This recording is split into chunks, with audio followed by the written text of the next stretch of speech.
Assalamualaikum warahmatullahi wabarakatuh and very good day to all. Salam 14 Shawwal to those celebrating. A warm welcome to all participants from Malaysia, the SEAMEO network and affiliated countries to IMR-SEAMEO webinar series 2023. The theme today is Transplant Puzzle, joining the pieces together. Our presenters today are from Institute for Medical Research in Malaysia. I'm Dr. Norfarhana Mustafa from Transplantation Immunology Unit, Allergy and Immunology Research Center IMR, and will be the moderator for today's session.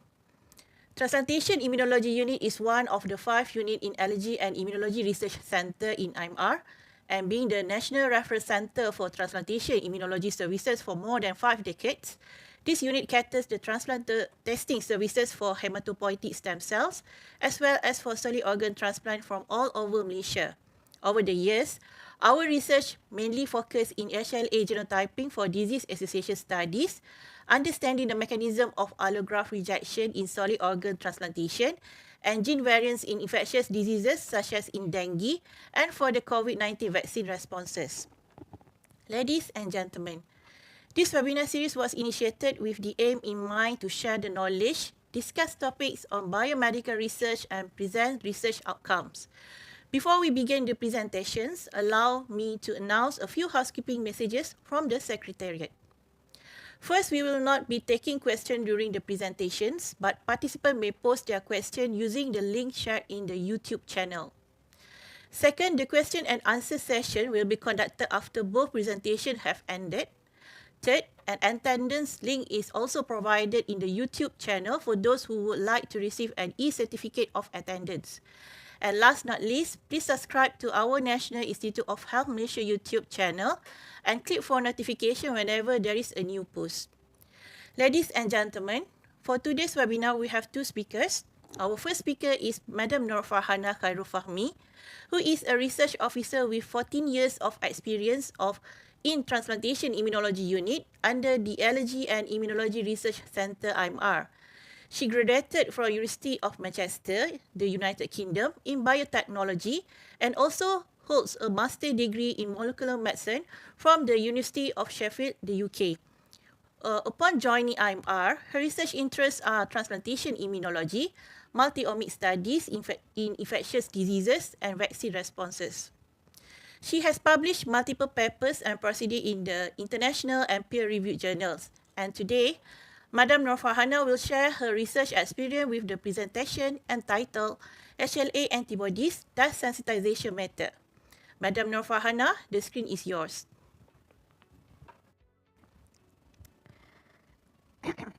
Thank you, Dr. Madam Moderator, for the kind introduction. Hi, Assalamualaikum. Good morning, and hi everyone. I'm Norfarhana Khairul Fahmy, a research officer from the Transplantation Immunology Unit, Allergy and Immunology Research Center, Institute for Medical Research, National Institutes of Health Malaysia. So, in this session, I'm going to talk around the topic of around the theme of transplant puzzle, the HLA antibodies, dust sensitization method. So, for this session, I'm going to start off the presentation with the concept of kidney transplantation, human leukocyte antigen, antibody-mediated rejection, and HLA antibody sensitization.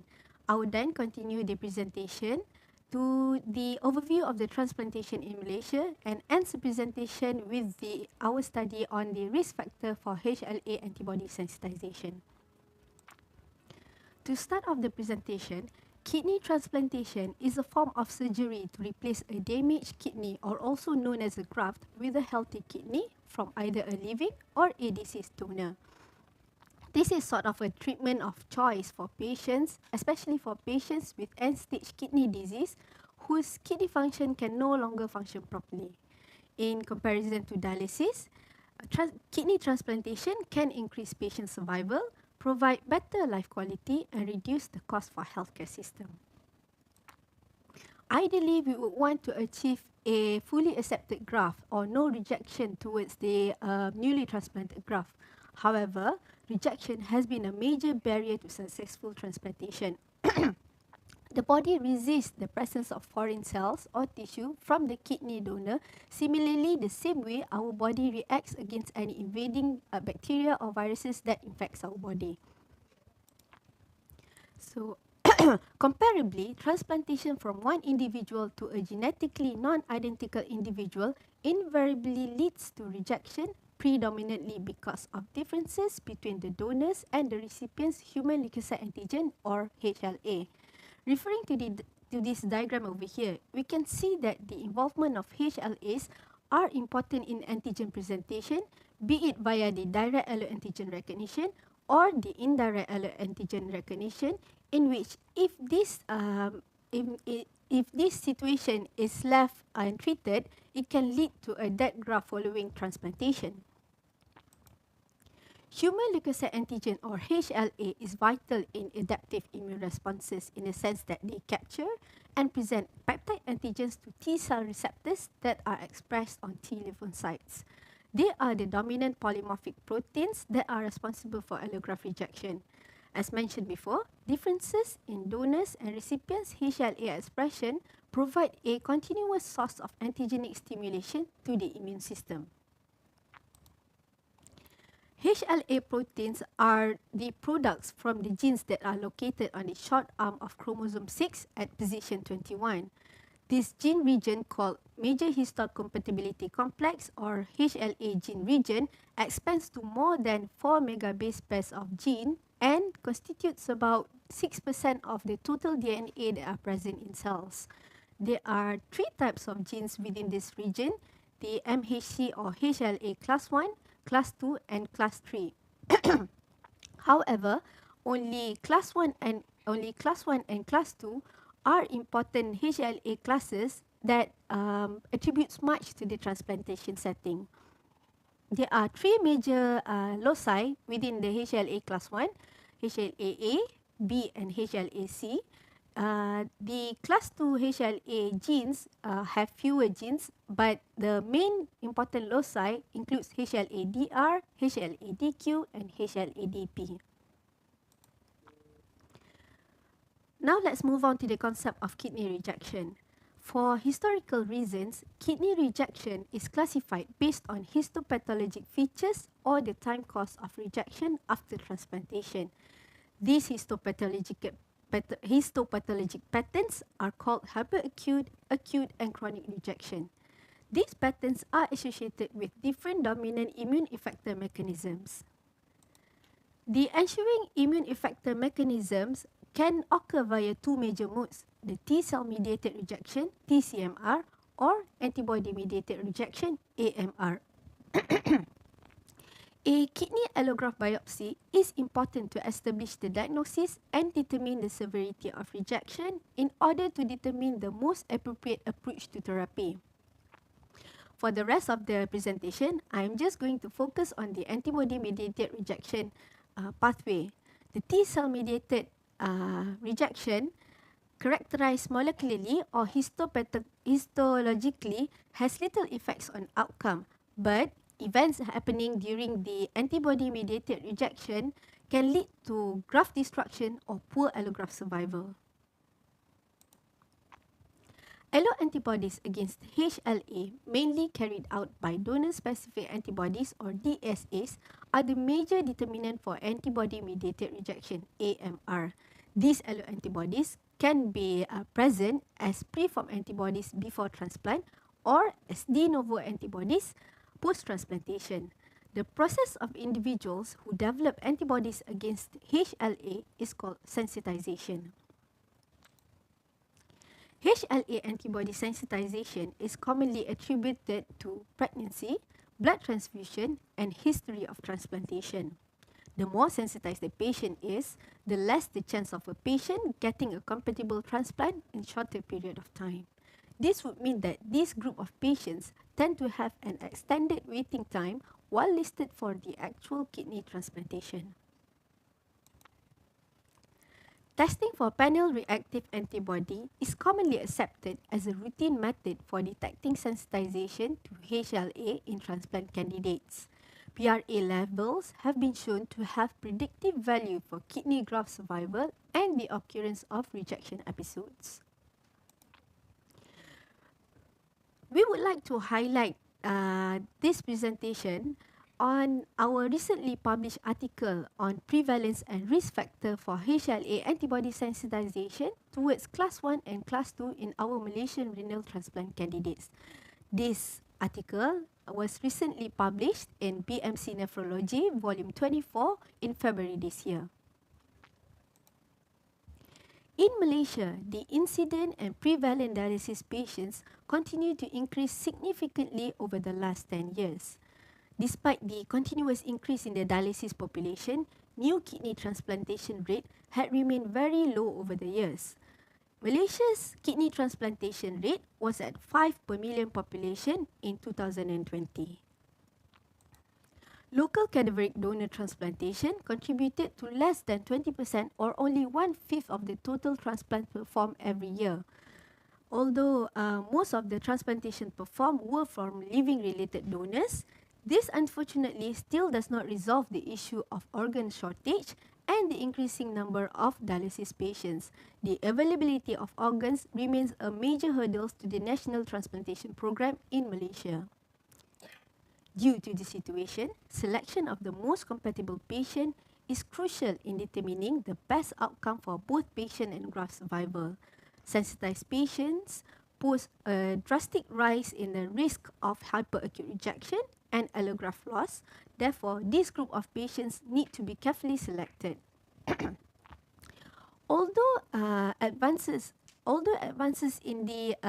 Despite the advances in the immunosuppression therapy and better knowledge on the development of HLA antibodies, transplantation in sensitized patients remains challenging. So, in our study, a total of 2,219 adult samples from the year 2016 till 2019 were included as the study subjects. These samples tested for PRA were screened and confirmed using commercially available kits by One Lambda. This is a cartoon representation of a Luminex 3D machine in which we used in detecting the presence of HLA antibodies in the PRA assay. So from the samples, the mean age of the patients was 37.95 plus minus 10.93. Of the total 2,219 samples, 52.5% were from the male population and 47.5% were from the females. As Malaysia is a multi-ethnic country, the demography of each major population was taken into consideration. 60% of the samples were derived from the Malay population, 22.9% were from the Chinese population, 9.6% were from the Indians, and the remaining 7.5% were from other minor ethnicities that includes the Iban, Dusun, Bidayo, Kadazan, and a few others. This slide is showing the prevalence of HLA antibodies in Malaysian renal transplant patient. As shown over here, 710 or 33% were found to be positive to PRA against HLA class 1 antibodies. 595 or 27.7% were positive for class 2 antibodies and 16.9% were positive to both class 1 and class 2 antibodies together. So, risk factors including gender, age and ethnicities that might influence the outcome for HLA sensitization were evaluated using the univariate and multivariate analysis. In the univariate analysis, we can see over here that gender, age and ethnicity showed significant positivity against HLA, significant association with HLA sensitization towards class 1 and class 1 and 2 together. However, for only class 2, gender and age were considered to be significant risk factor for HLA sensitization. Multivariate analysis showed the following: female gender was associated with a higher risk for HLA sensitization against class 1, class 2, and class 1 and 2 together. And also, patients aged 38 years and above showed significant risk against class 1, class 2, and class 1 and 2 together. Malay, on the other hand, showed only significantly higher risk for HLA sensitization against class 2, and Chinese showed significant risk association towards class 2 and class 1 and 2 together. Indians, on the other hand, showed significantly higher risk for HLA sensitization towards class 1, class 2, and class 1 and 2 together.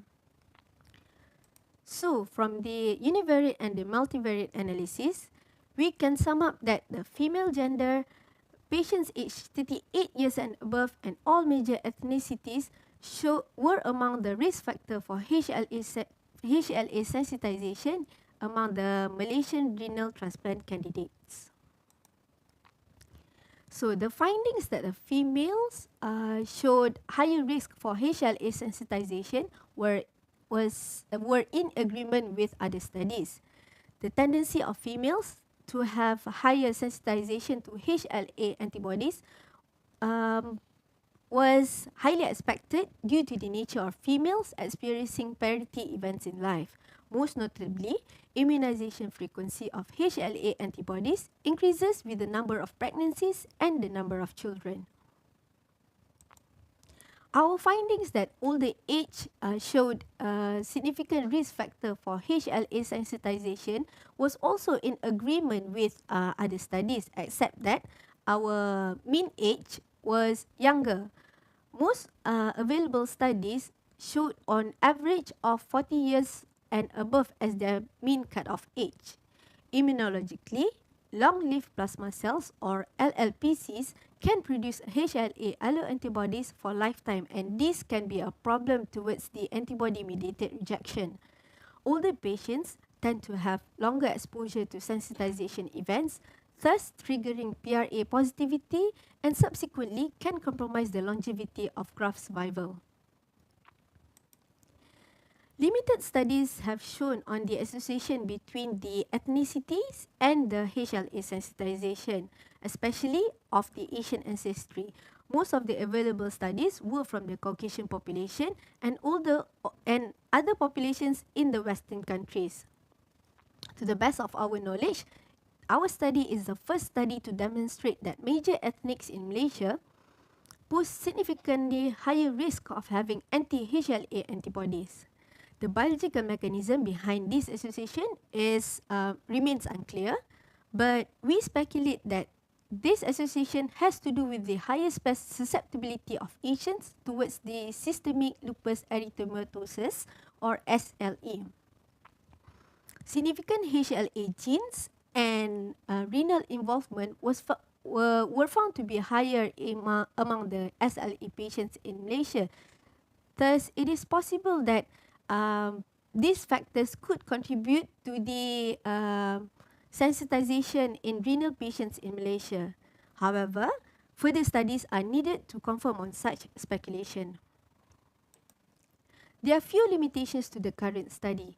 First, we did not investigate on the history of sensitization, nor did we look at the specific antibodies, nor did we look at the antibodies against specific HLA genes, in which these factors could give a deeper insight into the risk factor.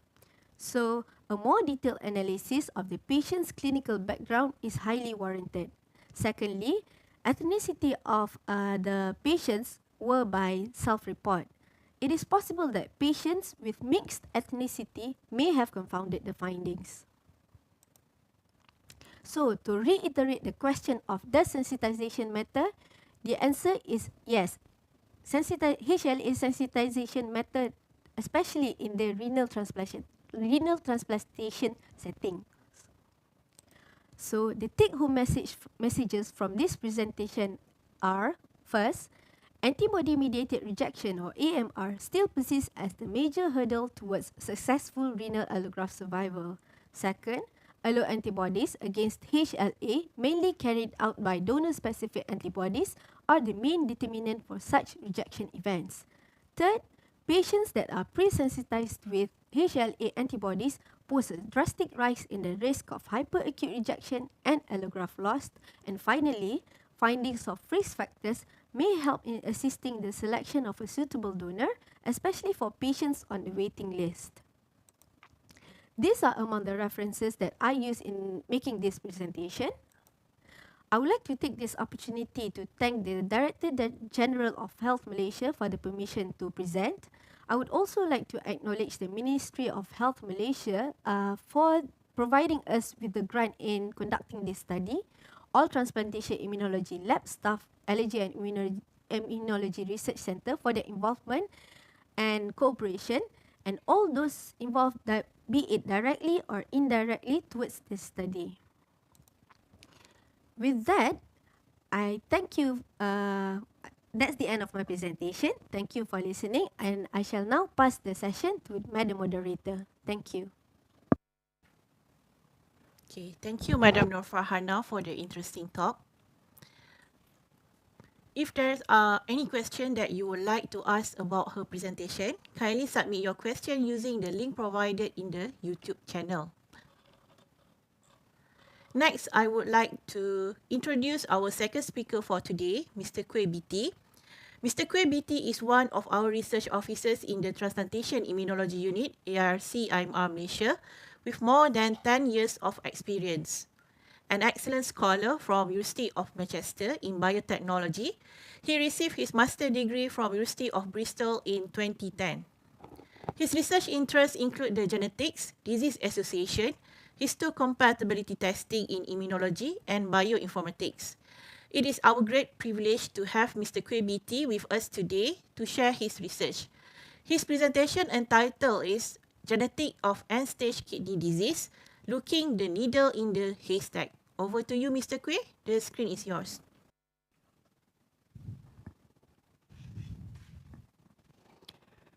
Thank you, Dr. Nohazling, for the introduction. Good morning to everyone. First, I would like to thank the organizer for the opportunity to present in this IMR-SEAMEO webinar series. I am Koay BT, Research Officer from Transplantation Immunology Unit, and the title of my presentation today is Genetics of End-Stage Kidney Disease, Looking for the Needle in the Haystack. This is the outline of my presentation. In the first part, I will talk about chronic kidney disease. The most severe stage where the kidney fail completely is also known as end-stage kidney disease. In the second part, I will explain about inherited kidney disease and present a case study of an autosomal dominant polycystic kidney disease patient using whole exome sequencing. In the last part, I will provide an overview on the genetic association of acute rejection, followed by the benefits of whole exome sequencing. Before we begin, here are some facts about your kidney. Your kidneys weigh less than 1% of your body weight, but they receive up to 20% of the blood that is pumped by your heart. They maintain your body's internal environment constant. They filter 180 liters of fluids per day to produce 2 liters of urine in order to remove harmful waste. Your kidney is also responsible in producing certain essential hormones, such as renin and activate vitamin D. Chronic kidney disease, or CKD, is a condition in which the kidneys are damaged and cannot filter blood as well as they should. CKD may progress slowly over a long time with gradual loss of kidney function. Some nephrologists have called CKD as a silent killer because many people with the condition are not aware of it. CKD can be divided into 5 stages. This image shows the progression of CKD from stage 1 to stage 5. The stages are basically divided according to the glomerular filtration rate, or GFR. If left untreated, CKD may progress to kidney failure, which is also known as end-stage kidney disease, or ESKD. CKD is a significant public health concern in Malaysia with an ever-increasing prevalence. According to the National Health and Morbidity Survey, the prevalence of CKD was 9.1% in the year 2011, rose to 15.5% in the year 2018. That means about 1 in 7 of us have some forms of kidney disease. The Ministry of Health recognized this concern and published a National Action Plan for Healthy Kidneys in the year 2018. The prevalence of ESKD has also risen over the year. This figure shows the prevalence of treated ESKD patients in the last 53 years. In the year 2021, there were about 50,000 patients undergoing dialysis.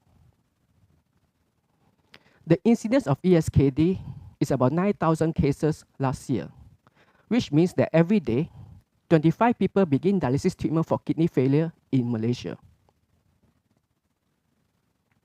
My research focuses on the genetics in end-stage kidney disease, and this can be broadly divided into studying inherited kidney disease and post-transplant outcomes.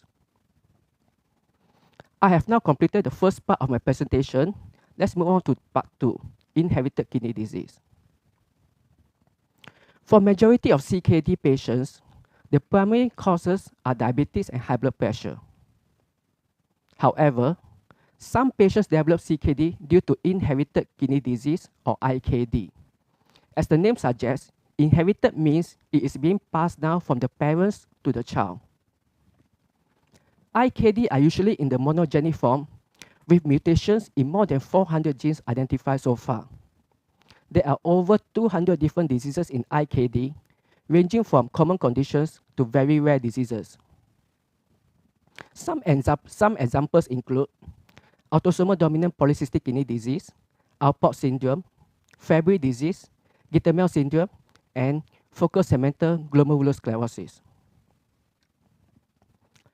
Although IKD is usually in the monogenic form, sometimes IKD can behave like a complex disease. This figure shows the common alleles versus the effect size of genes. Rare alleles usually have higher effect size as compared to common alleles. What I want to highlight from this figure is one gene, mutation in one gene can be associated with multiple diseases. On the other hand, mutation in multiple genes can independently associated with one disease. Therefore, it could be challenging to look for the causative gene in certain IKD. In our research cohort, 2 patients were clinically identified with autosomal dominant polycystic kidney disease. ADPKD is the most common inherited cyst kidney disease, and it causes cysts to develop in the kidneys. The cysts are non-cancerous sac containing water-like fluid. As the disease progresses, thousands of cysts can form on the kidney. This image shows that the kidney can grow to very large, up to a size of a football. ADPKD is primarily caused by mutation in PKD1 and PKD2 genes. Hence, we perform whole exome sequencing to look for the causative genetic mutation. The research workflow consists of 5 main steps. The study subjects were patients identified with ADPKD. Then we perform whole exome sequencing or WES for these patients. WES will sequence most of the protein coding regions of the human genome. The next step is bioinformatics analysis, which consists of main steps such as realignment and mapping, variant calling, and variant annotation. We then prioritize according to our list of genes of interest and in silico prediction tools.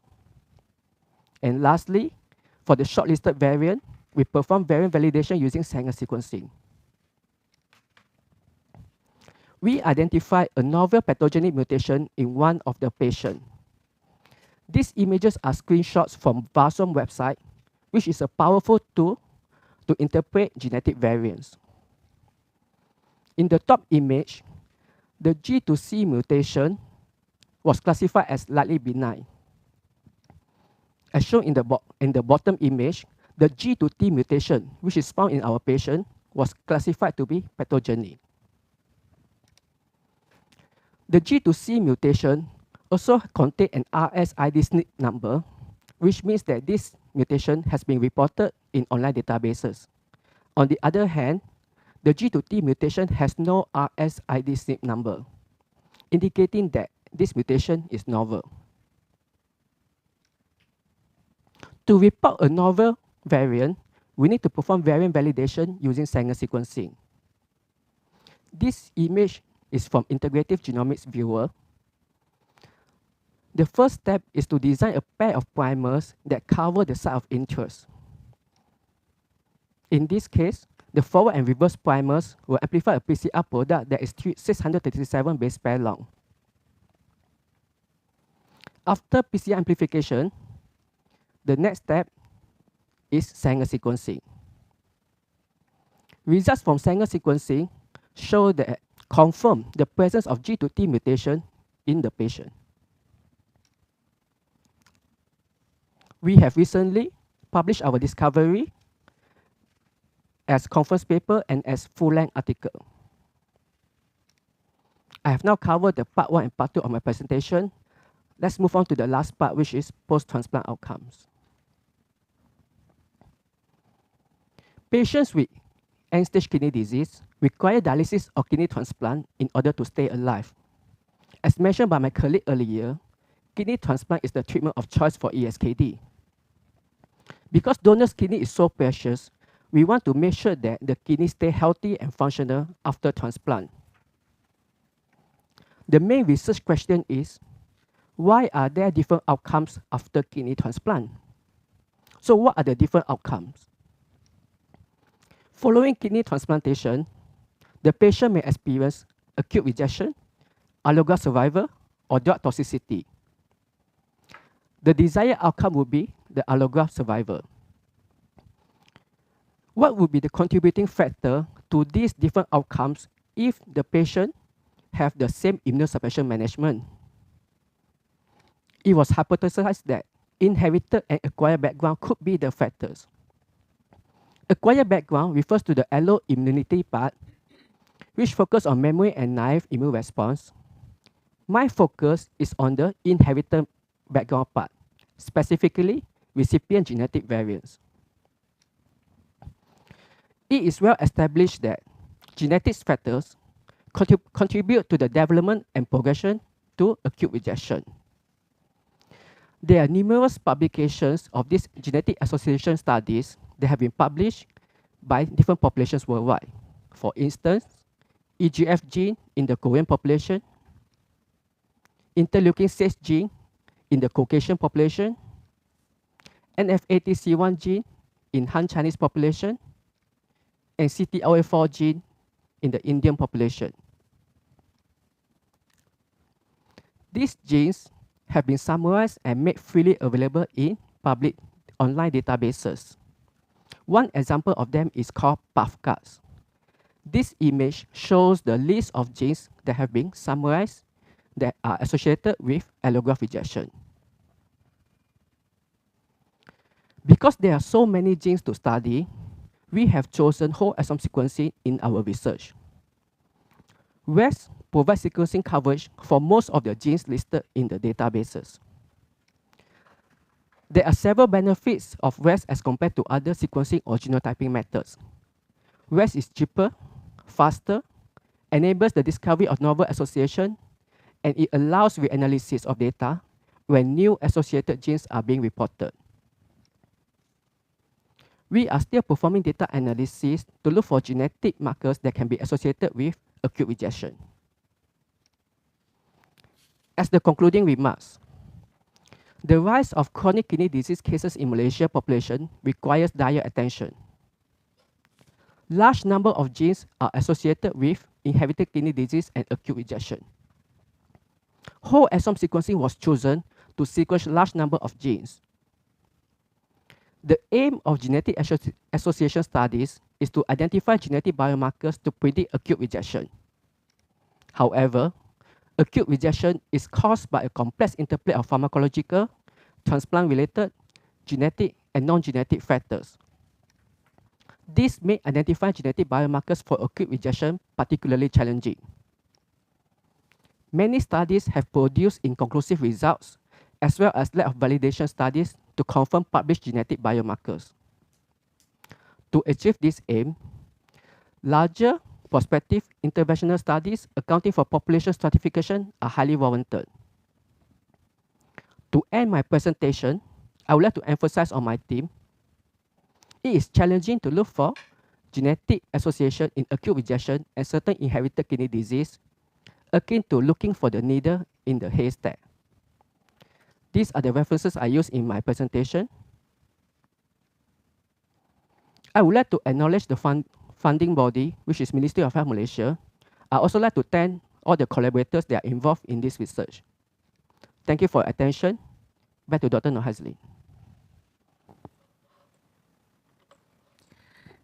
Thank you, Mr. Koay BT, for the insightful presentation. We will now move to question and answer session. Please do not hesitate to send us your question using the link provided in the YouTube channel, and I will try my best to connect you to our distinguished speakers through the posted question. Nevertheless, should the time does not allow us to address all the questions, our speakers will try their best to answer the question through email. It seems that we have received a few questions from our audience. Okay, the first question is to Madam Norfarhana. If I want to become a donor, how should I go about it? Thank you, Madam Moderator, for the question and the one who asked the question.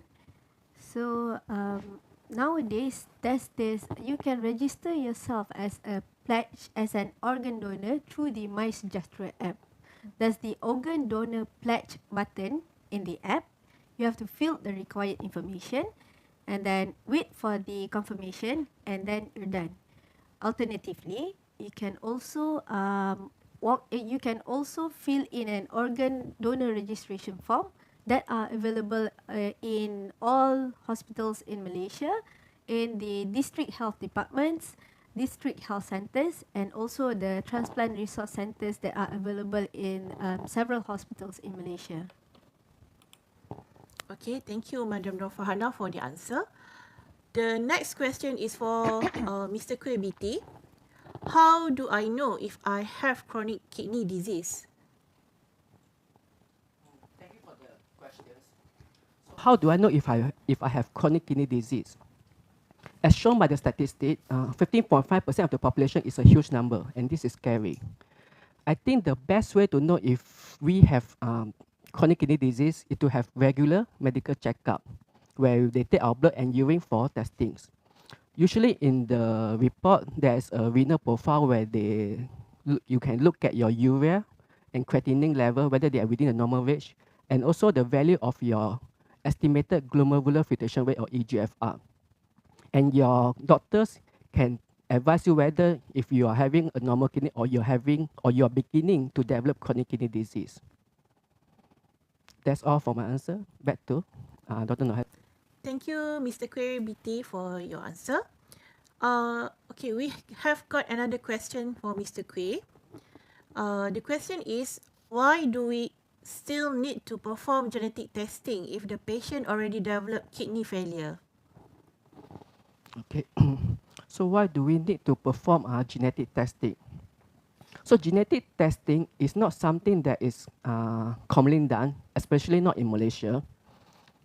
Doctors and nephrologists, they are able to diagnose kidney disease based on the clinical presentation, blood workup, CT scan, and even family history.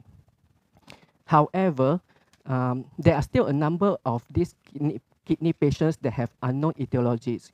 So this is where the benefit of genetic testing will come in, where we can provide, confirm the disease for the patient, where the presentation is atypical. And this subsequently will help to guide management and treatment for the patient. The second benefit would be we can know that whether if the patient has autosomal dominant disease, then we know that the family members are also likely to inherit the condition, and hence the genetic testing can be expanded to other family members. That's all for my answer. Back to Dr. Hazlin. Thank you, Mr. Koay. Okay, there is a question from Ms. Afifah from UPM Malaysia to Madam Norfarhana. Can rejection still happen although all criteria have been met prior to the transplantation? Thank you, Ms. Afifah, for the question. Rejection can still happen although all tests have been carried out because, as you know, each of our immune system reacts differently from each other. As our genes are different from one person to another, so does our immune system, and the response towards any foreign cells or tissues that infects or comes into our body. That's the answer to my question, Madam Moderator. Thank you, Madam Norfarhana. Okay, we've got another question for Mr. Koay BT. Why do you perform whole exome sequencing and not whole genome sequencing? So the question between whole exome and whole genome sequencing, we always see this mentioned in publication as well. So whole genome sequencing will sequence all your genomes, whereas whole exome sequencing only sequence your protein coding region, which is about 2% of the total human genome.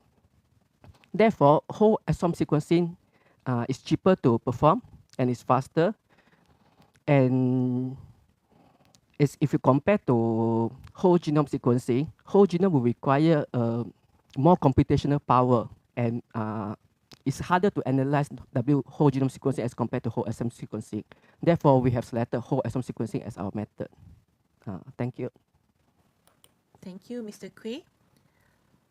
Okay, this question is for Mr. Koay also.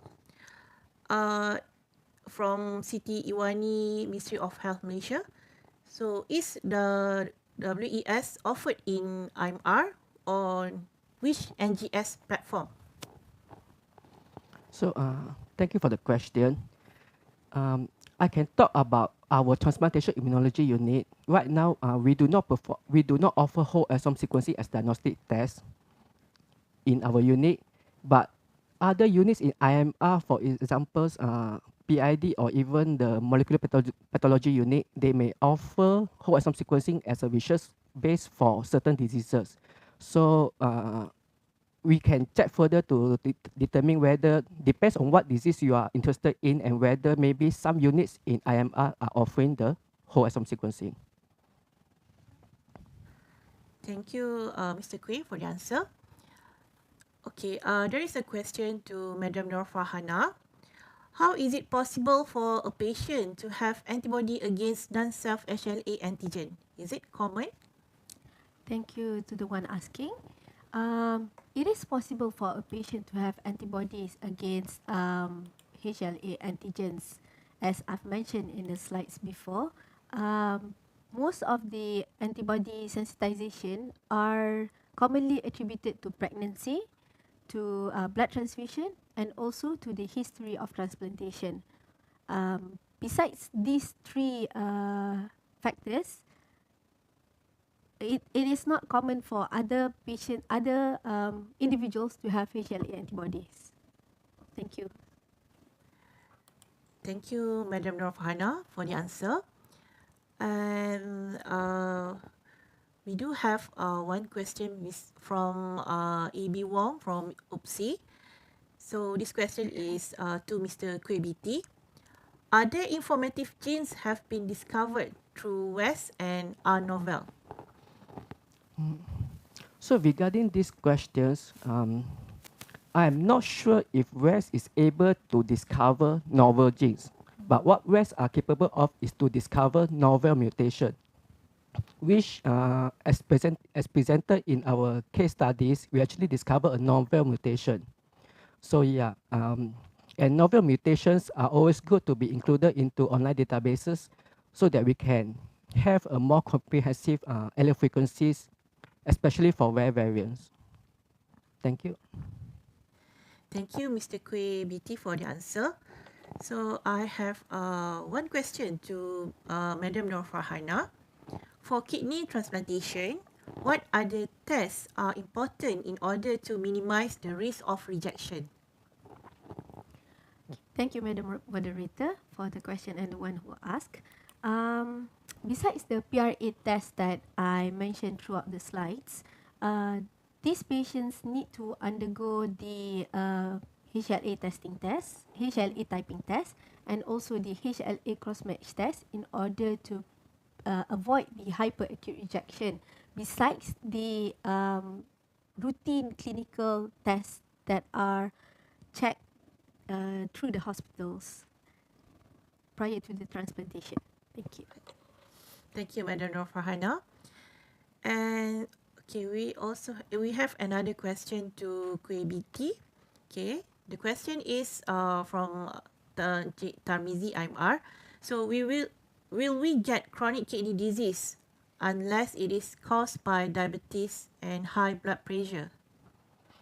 So I think we can get chronic kidney disease on various factors. Although diabetes and high blood pressure, they are the two leading causes. As I have mentioned, we can also develop chronic kidney disease due to inherited. But of course, as regarding the high blood pressure, many patients with kidney disease will have high blood pressure, but it is hard to determine whether is it high blood pressure that caused the kidney disease or the kidney disease caused the patient to have high blood pressure. And I think there are other factors as well that can make someone to develop chronic kidney disease besides the diabetes, high blood pressure, and also genetic factors.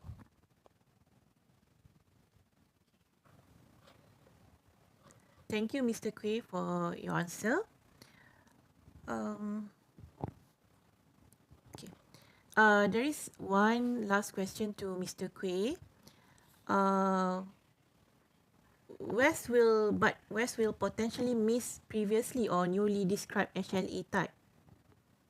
Can West potentially miss previously or newly described HLA type? I'm not quite certain of the questions, but what I can answer in the sense is that whole exome sequencings are due. They rely on the capture probe, and there are few brands out there that develop their own capture probes for whole exome sequencing. So some West may not capture certain genes, if that is what you are trying to ask. So which is why I say that the West will capture most of the protein coating genes, but not all of them. That's my answer. Thank you.